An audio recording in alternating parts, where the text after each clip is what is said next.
Welcome to Bigfoot Society. If you have Bigfoot activity to report from the same areas discussed in this episode, please reach out to me directly after this episode. And if you'd like to be on the podcast to discuss a personal Bigfoot encounter, please reach out to me directly at BigfootSociety@gmail.com. Do you wish there was more Bigfoot Society to listen to every week? Well, there is now. If you become a supporting member over at Patreon, you get a special members-only episode every single week on Wednesdays, and sometimes even more episodes. Head on over to patreon.com/the Bigfoot Society. And now let's get on with the show. 3, 2, 1. All right, Bigfoot Society, we've got the privilege of talking to an individual. His name is Jason. Jason was actually just on the show pretty recently talking about a sighting he had that was over there, crossed from Astoria, Oregon, but on the Washington side. And that was just back in episode 601. I got an interesting email where it was actually some of Jason's neighbors that reached out and said, hey, reach out to Jason because he's got other stuff to talk about that he's holding back on maybe.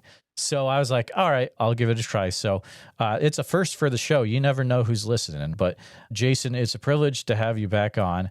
And I'm excited to hear what else you have experienced over the years. Yeah, not a problem. Hey, I'm going to just lay out the story and tell you what happened. And pretty much you can make up your own mind as to what it was. Me and my father and my best friend lives in Spokane, Dean, we decided one season that we were going to buy some non-resident Idaho elk tags, and I'll go over to Idaho bow hunting. So that's exactly what we did. My dad and my best friend, we got together in Spokane, bought our tags, and headed over to a spot my buddy knew, which is right over in Kellogg, Idaho. And so we traveled up Montgomery Gulch, which is on the north side of Kellogg there, right out of town, and went up about 10 miles up to the top of the peak of the ridge and camped out, and we're going to elk hunt from there. A couple of days went by, and we found a really good ridge that had some elk that were bugling and whatnot, and decided we would hike down the backside of this ridge. And the country was just really rugged on each side, and the backside had dropped down to the Coeur d'Alene River on the backside. We've been getting into some elk, so we decided we were going to go and follow this ridge all the way down, miles down to the river. So we got down to this really beautiful spot, and we're getting into some elk and a little saddle on the top of this ridge. And my friend called in some elk. We had a big bull coming in from behind. And so the very first elk to show up was a cow elk, and you could shoot either sex. So I shot it with my bow and got pretty excited and didn't really care about the antlers at the time. So I shot this elk, and then so we waited and went and found the elk and started packing out the elk and everything. And we didn't have any ribbons, so my buddy said, hey, I want you to mark this spot. And so all I had was a dime, so we put the dime down, and we forever called this spot the dime spot. So we packed out this elk, and it was miles down in this ridge line. So we boned the elk out, which is you take the meat off the bones and throw them in your pack, and it's a lot lighter. So we packed out this elk. I was bummed because I wanted to take a nice bull over there, but I'd already shot and killed my elk. And my friend said, hey, if you've got another $700, you can buy another non-resident elk tag there if you want. So down to the store we went, and I bought another elk tag for Idaho non-resident. And the next day we went back to the same exact spot where I'd laid the dime down, and elk were calling again. And it was my turn to call, so I started calling for my friend. And first elk that came in was a big spike, and he shot it. And it went right over the edge and died within probably 100 feet or so where the other cow that I shot had died. And so we packed this elk out, and my friend wasn't going to buy another tag. And the very next day, we decided that we were going to hunt this same exact ridge. It had just been on fire. So we went down and started calling, and we went down to where we shot these other two elk, and we got into some more elk. We started walking around, and all of a sudden my buddy said, hey, isn't this, you shot your elk right here? Where's all the stuff at from your elk? Where's all the bones and everything? And we started looking around, and there was no bones, no elk hide, no nothing anymore. And we just thought that was strange. And I go, well, where's your elk at? Where did you shot? Let's go look at it. So we went the other 150 feet away and found the spot where he'd shot his elk. And to our disbelief, his entire carcass was gone, and the hides were gone and everything, and just not a trace of what was going on. We thought, man, there must be a big bear or something here. Maybe we should hunt this for bear and sit over one of these. And So we continued hunting a little bit and came back up to the same exact spot where I'd laid the dime down on. And my buddy called in a nice bull and I shot it. So we went over to it and we took the head, which is pretty typical. And my buddy packed out a front shoulder and we decided we'd go back to camp, grab my dad and head back to this elk and get the rest of it. So we went back to camp, grabbed my dad, told him what was going on, and we left all of our stuff there except for our packs, our guns, and bows. We left it all at camp and we just hiked back into the spot. We got about 100 yards from where my elk was laying, and we were traversing down this hill, which was just unbelievably steep. And my buddy all of a sudden grabs me and he looks at all weird and he says, "Did you hear that?" And I stopped for a second. I could hear some crows or ravens in the background. And I said, "What do you mean, the ravens?" And my dad was like, had this disbelief look on his face too. And he's like, "Listen." And you heard from across this canyon, maybe about 2.5 miles away, you could hear what we thought was someone screaming. And it sounded like, "Get out of here." And my buddy's, "What is he talking about?" And I'm like, "That didn't even sound like a person. What did he say?" And my dad goes, "Get out of here," is where he was yelling. And we were like, my buddy goes, "Well, we're in the national forest. Nobody can tell us where we can hunt. What is this? What is going on?" And so we just played it off for a second and stood there. And maybe about a half mile closer, we hear the same just gigantic "Get out of here" yell. But it doesn't quite sound "Get out of here," but just about like that, just as loud as can be. But this time it's a half mile closer, and we just stood there, and everyone's, "What is going on? Is that a person? What is that?" And then you heard what appeared to be snapping of just huge trees and rocks and shale slides coming down the other side of this hill, which immediately made all of us hair stand up, and we all started paying attention as to what was going on, because this animal had already gained a mile coming down this hill. Something that would take you all day to traverse was already down a mile and was yelling again, "Get out of here." But this time it just was just roaring through the canyon at a mile away. And we were like, "Is that two different things?" And my buddy is like, "What is going on?" And then you hear all these trees and shale slide and everything just rumbling down this hillside. And now it's at the bottom of this canyon. Now it's covered maybe 2 miles of the steepest terrain in the world. And it's yelling from the bottom of this canyon, maybe 500 yards away from us now. And it just starts yelling again. And now it's so loud that we all just run, all three of us run for our lives up the top of this hill. And you can hear this thing breaking trees and branches and just flying up the hill and yelling the most monstrous sound you've ever heard that sounded like, "Get out of here." And so we all got out of there as quick as I could. Everyone was scared to death. Nobody wanted to be left behind. If you fell behind for just a second running up these hills, you would just do whatever it took to get past the next guy, because no one wanted to be in the back. We got back in the truck and discussed what we could possibly do. We went back to camp, and my buddy's like, "Well, let's just get my gun, grab your bow, we'll go back in there, we'll recover this elk." And we just could not figure it out. We thought, that has got to be a Bigfoot or something has came to those elk you shot. This is just not believable. So we went back with guns and bows, and we walked back down into that spot. It was just dead silent. No elk calling, no sounds anymore. And we get down to where the elk is, and there's no elk anymore. It's completely vanished. 3/4 of an elk, 400 or 500 pounds of carcass, is completely gone. There's no drag marks of any kind. The elk, there's no blood leaving the trail. The elk is just completely gone, vanished whatsoever. And I know there's some grizzly bears in that area, but I've never heard of a grizzly bear yelling from canyons away, something that's audibly almost like a human, nor do I believe a grizzly bear could pack a 500-pound elk without leaving some blood or some type of marks there. We all discussed it, and from that day on, we just all believed that was 100% had to be a Sasquatch. And from the other elk that we had shot there and been deboning, that the carcass were missing, that it had came in from those other elk, it must have been right in the area. And when it found the third elk, almost complete, it had claimed it and sat above us in this huge ridge on the thickest of timber 2 miles away, and knew that it could hear us we were coming. And when it did, it scared us out of there completely and ran us out of there. And so The elk was gone, no more of the elk. I'd already put the tag on the antler, so I then drove back to Washington pretty disappointed that I only had the little bit of meat and the one from my cow. But it was one thing that just could not be explained, that what had happened to us. And to this day, we all know it was a Bigfoot for sure. And that's the story. It was pretty wild, pretty crazy. Jason, that's probably one of the most intense hunting accounts I've gotten so far on this podcast. Like, that is wild, dude. What year was that?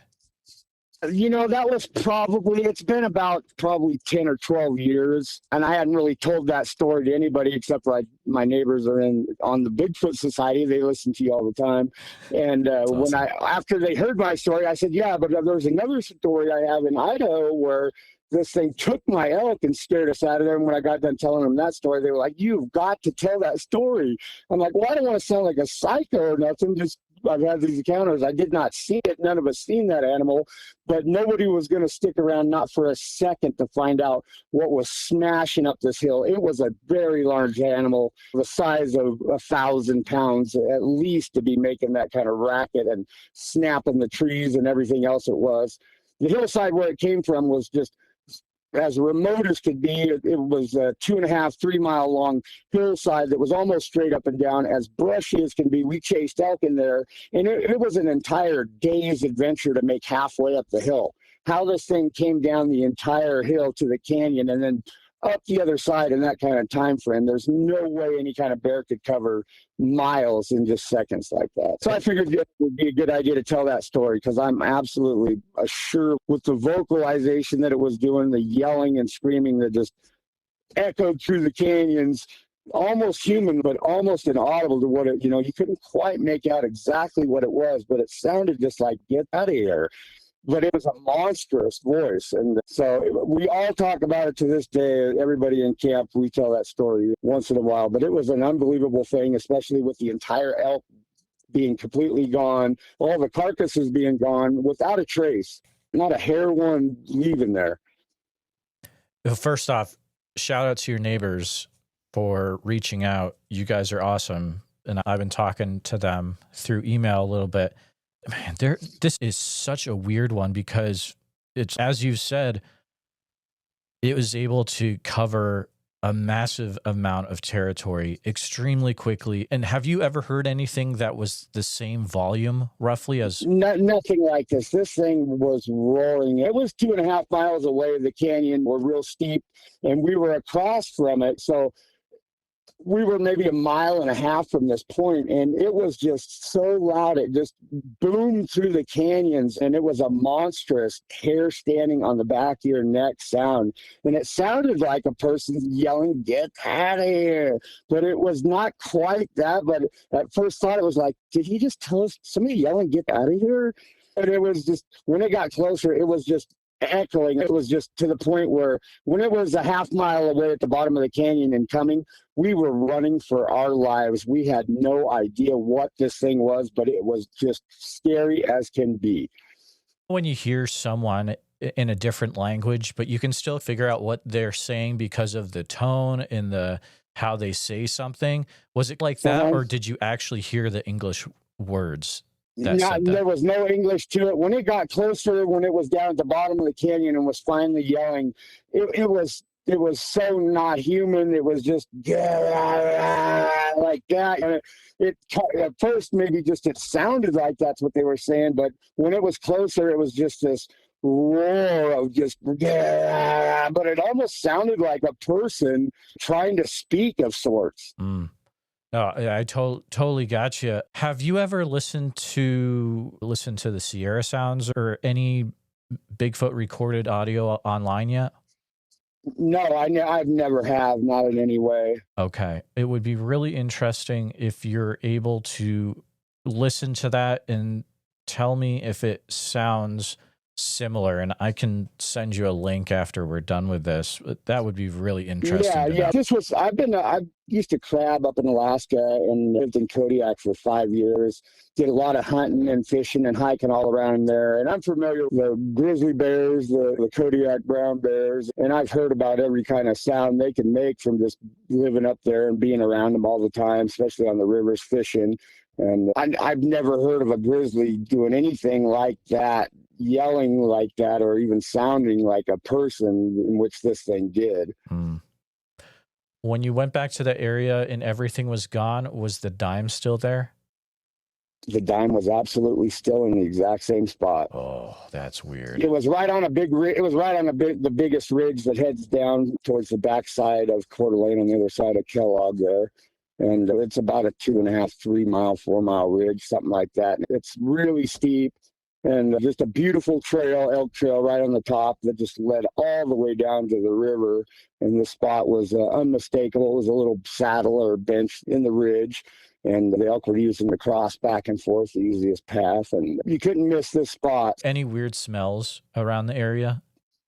No, nothing that I can recall at all. Of course, we were just chasing the elk. The elk were just absolutely packed on this ridge. It was exciting. We had 8 or 9 bulls going at one time. My dad, he had a 7x7 bull on this ridge at 5 yards and couldn't get his bow back all the way. And it was just an exciting spot. It was just as best elk hunting that you could ever achieve. It was just an action-packed spot. The elk were just thick in the spot, no other hunting pressure whatsoever. We just had it to ourselves. But the elk were just everywhere. So I could imagine if there was a predator around, it would definitely be drawn into this because the elk were just as thick as you could ever have them. When you would hear the yells and the screams, did that affect you in any way physically? It was just definitely something to thinking back that every time I go in the woods now, I'm sure all of us remember what that yelling sounded like and how crazy it was. That thing completely just covered miles of ground and then started running at us. It was run for your life. All of us were running for our lives at that time. We figured it just wasn't a grizzly bear. It was definitely a Bigfoot. Whatever this was something that you were running for your life without question. It was instant. As soon as it started coming, we all knew it was run for your life. A little scary going back into the woods sometimes, just remembering that actually took place, especially when we hike in at before daylight or leave your tree stand or whatever way back miles in the woods right at dark. It's definitely something to consider for sure. There's a website called the Bigfoot Mapping Project, and if you look at the Kellogg, Idaho area, there are a few reported sightings. It'd be interesting for you to look at that to see if any of those are close to that area where you had that encounter. If you went from Kellogg, like I said, up Montgomery Gulch, that's right in Kellogg there, and one of the roads that leads to all the national forest roads. And if you were just to head exactly due north of that, over the top of the ridge, back down on the other side is the Coeur d'Alene River, and it was just that exact way, just sitting above the Coeur d'Alene River there, due north of Kellogg there. That's exactly where it was. One big ridge that goes all the way down to the river. It's probably 4 or 5 mile long ridge, and it just goes all the way back down to the Coeur d'Alene River down there. So pretty roadless country. You and your dad were in this situation, but you and your dad were also in the truck when you had the sighting after crossing the bridge. Yeah, me and my dad were in the truck. Yep. That was actually the last day elk season, this past hunting season in Washington. Yep. So when you were talking about what happened after that sighting, did this incident in Idaho get brought up at all in any way? Oh, yeah, we've been talking about it nonstop. It must have been a Sasquatch. There's nothing else that I could ever explain that could have done anything that took place unless there was an actual Bigfoot, and that's what it was. I wasn't really much of a believer. I just thought that either had to be that or a grizzly bear, and I've not thought about it up till I had that encounter on, I think it was the 19th of September this year, where I actually seen the one standing in there, which was just unbelievable. I was like, instantly I looked over and I was like, Bigfoot, right there, Bigfoot. And still looking at my dad, he's like, what then? So now we're a firm believer that everyone would absolutely agrees that had to be a Sasquatch in Idaho. There had to have been one there. Absolutely. I want to address that for a little. I've never had an episode where people have reached out and are like, dude, it's just a statue. And I'm like, man, I don't know, because he says he saw it walk off the stump and walk away. And I've been asking these people, can you get a photo of what you're talking about? And no one has sent me a photo yet. So, I mean, I believe you. And you're talking about an Astoria there? Yeah, totally. Like people are trying to call you out. This is so weird. Not too far from there. Maybe I had mine was exactly at the mile marker or whatever. I think it was 1 exact mile from the Astoria Megler Bridge right there out of Megler. But it was exactly 1 mile. Me and my dad actually have been over there. We went back late archery elk over there, and there is a Bigfoot. I don't know whether it's a cardboard thing, but it's miles down the road. Now, I can't tell you whether or not this thing had maybe been tricked in by that particular thing and was in the area for that, but there is in fact some type of maybe something down the road 2 or 3 miles, but it's way past where I seen the actual Bigfoot at. Oh, okay. Gotcha. So that kind of clears things up then for people that have seen that, and it's not the same area, but it's relatively close by. It is relatively close to that, as a matter of fact. Yeah, when I got me and my dad looked at that on the way when we were over there late archery elk hunting. But it's not 80 feet from the road in a swamp where we've seen that one physically and had binoculars on it and watched it walk away. That's a whole different story there. So have you been back to the Dime Spot at all?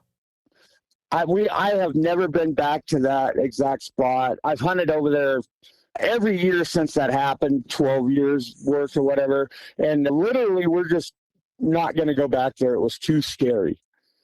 I don't blame you. It was just too incredibly scary. It was a run for your life. I just have not been back there. It's a 1.5 miles or so hike to where this Dime Spot was, away from the roads and whatnot. Pretty dark, deep timber, and I'm not going back to that spot. It was crazy. It sounds like a life-changing experience for sure. And then you combine that with actually getting the visual that, both of you have to live with both of these encounters, which is a really interesting situation that both of you were there. Yeah, my dad, he's from Centralia. That's up in Washington. That's where we grew up. And we used to, back in the day before Warehouse had closed down all the roads up around Mount St. Helens, we used to be able to just drive all over in the logging roads up there and whatnot. My dad would always take us kids and the family up there, and we'd spend days just cruising around and watching and looking at the elk and whatnot. And my dad used to have pictures of a huge footprint that he seen crossing out of this big, huge ridge line that crossed the road. Was about a 24-inch just bare foot track that he had pictures of. And I don't know what happened to those pictures, but he used to have pictures of a huge Bigfoot track that was coming off a hill, crossing the road, and then down into this big canyon too as well. And that was up at Mount St. Helens. Oh my goodness. That must have been just wild to see. Oh, I'm so glad that you were able to come on. He used to have actual pictures of those, but they've been lost over time. But they were probably about 24, 25 inches or so. Oh, my goodness. Wow. Did you also say that I just want to double check, were there other weird things that you've experienced as well? Or?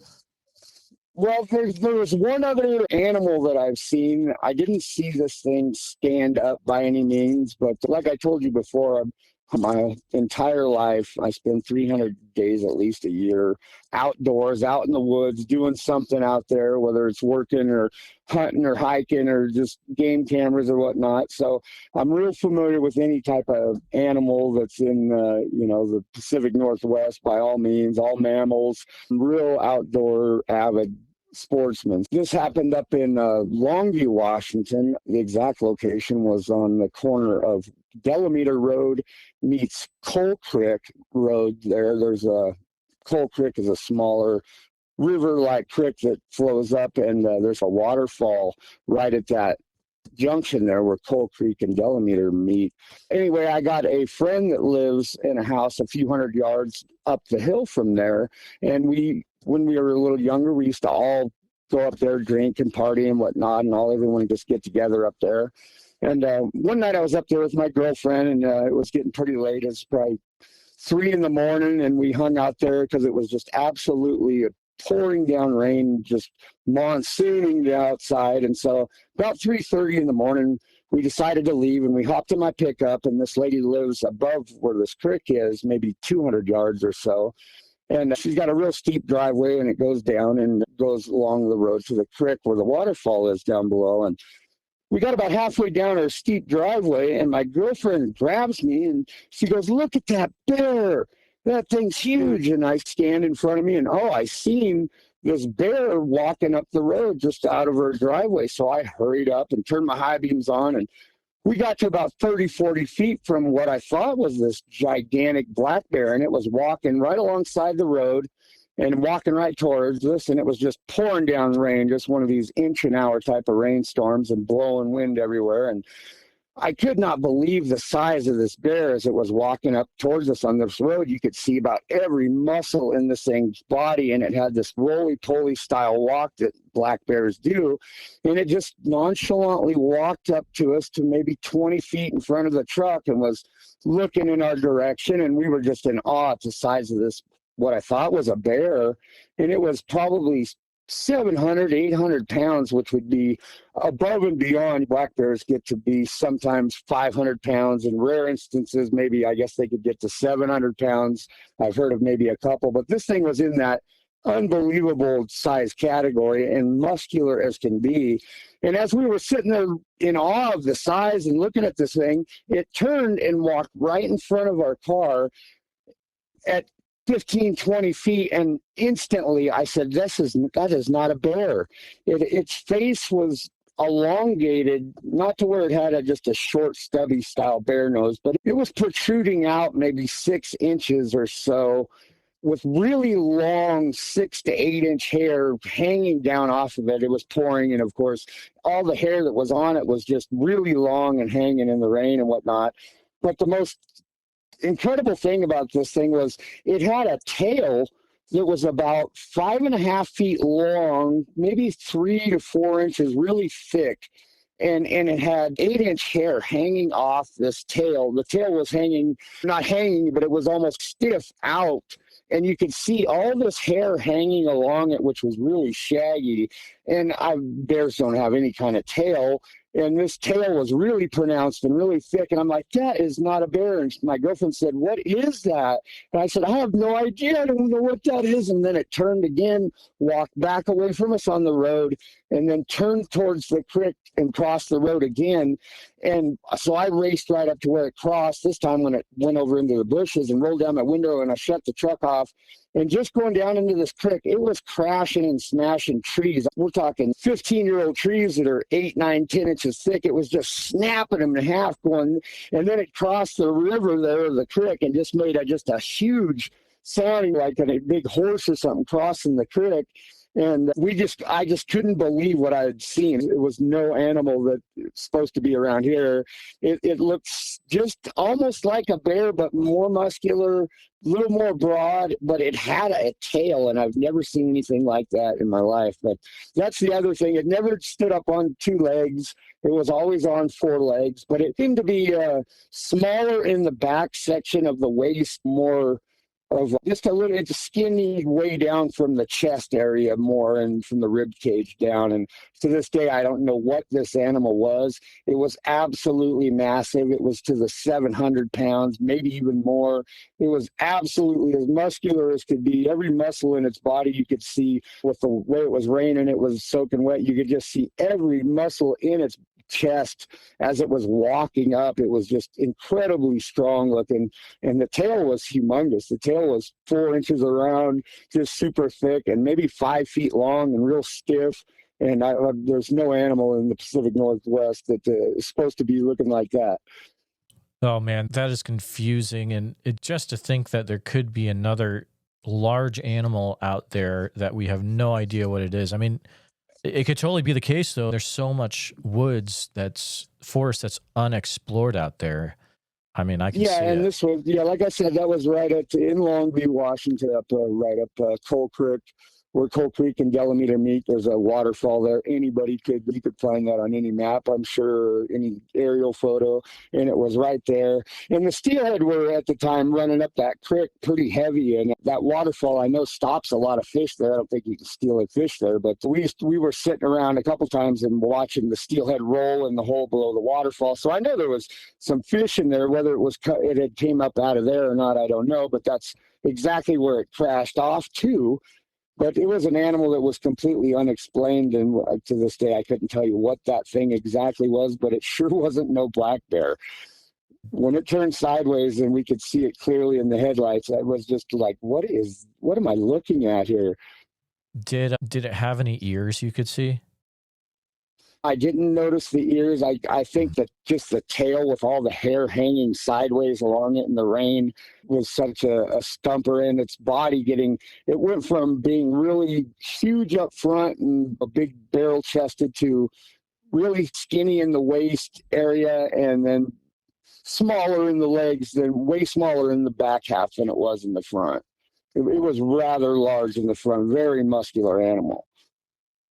Gorilla style, like the big male gorillas or something like that. It was very muscular, something I had not really experienced with the bears too much. And it had a walk of the bear.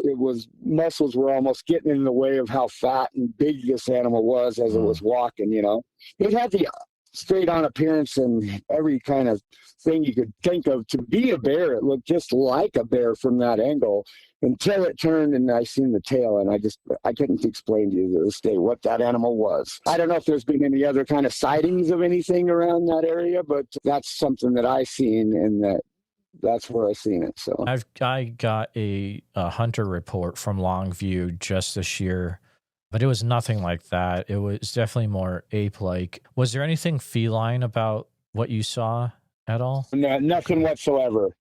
I would have, until it turned sideways, I would have told you it was the biggest black bear that you had, a world record black bear. Proportional, this thing was gigantic. And until it turned sideways and I seen its face was much longer than a black bear, and the tail on, no bears have tails. This one had a 5 foot, and the tail was unmistakable, and it was very stiff and curled up, and it was mind blowing. I'd never seen anything like it. I couldn't explain what the animal was. There's no animal like that here. We're supposed to be anyway. Jason, we'll see if anyone else has seen this around Longview. I might have to make a new podcast. We'll see, but. Yeah, it was an animal that is just unexplained, that's for sure. And these stories obviously could be verified. My father, he sits here and he's been on the phone and sitting next to me and listening in to all these too, but maybe sometime you can get him on the podcast as well. He was right there and seeing the same thing I did in both the Astoria and the Idaho encounter. We'll talk about that, because it is always interesting when you have situations that are observed by more than one person, because we all have our own different ways. My friend there, Dean in Spokane, he was with us too as well, and I assure you he would be in awe to tell the story as well, what exactly happened. Jason, I appreciate you coming back on the show to share some other things that you've experienced over the years. We will definitely be in touch. If there's anything else that ever happens out there when you're hunting, feel free to reach out as well. Yeah, absolutely. But that's the craziest things that I've ever experienced, especially in the Bigfoot encounters. That's about the highlight of my 50 years of being out in the woods every other day. No problem, man. Thanks for having me on, man. Absolutely. It's been a pleasure. And we'll talk to you later, man. You have a good one. You too, bye. Here at Bigfoot Society, our goal is to provide a platform for those that have encountered Bigfoot to share their encounter in a safe and respected environment. But we need to hear your story. If you've experienced something that you just can't explain, please send me an email at BigfootSociety@gmail.com. Then we can start the conversation. And I know a lot of you have not shared your encounter at all. It's been 20 years, and it's time that you get this off your chest, and then you can get some well-deserved rest, because I know you haven't been sleeping. I understand what you're going through, and I appreciate every one of you listening. Bigfoot Society podcast, hosted by our captain, Jeremiah Byron, where it's all Bigfoot all the time. Have you ever had the urge to do more, to be more? Now you can by joining Bigfoot Society on the Patreon. Get ad-free episodes and even member-only episodes. Take part in movie night and even live video chats. Interact behind the scenes with Jeremiah and other Patreon members like me, Slaya. The powerful podcast goes on, and you may contribute a verse in our Patreon community. Carpe diem. Seize the day, Bigfooters, and make your lives extraordinary. Please take a minute to help out the show by subscribing on YouTube, making sure you hit the bell so you don't miss any notifications, and share the episode on YouTube with a friend. Also, if you're listening to us on a podcast, thank you so much. Make sure that you're subscribed. Share the show with a friend. Really, it's all about sharing the show wherever you can. If you've had a Bigfoot encounter related to the following or know someone who has, please reach out to me at BigfootSociety@gmail.com or pass on my email. Here's the list. These are all in Oregon, by the way. Oak Ridge, Dexter, Fall Creek, Deschutes National Forest area, Cultus Lake, Spirit Lake, Subtle Lake, McKenzie River area, Sweet Home area, the area west of Crater Lake, east of 230 West Diamond Lake Highway, and north of 62 Crater Lake Highway. You can use email BigfootSociety@gmail.com. A special thank you to all the Bigfoot Society Patreon and YouTube channel members. It's your support that helps keep the show going, and I extremely appreciate it. If you want to join in the fun, you can join over at patreon.com/the Bigfoot Society. I'll see you there. And again, thanks for listening.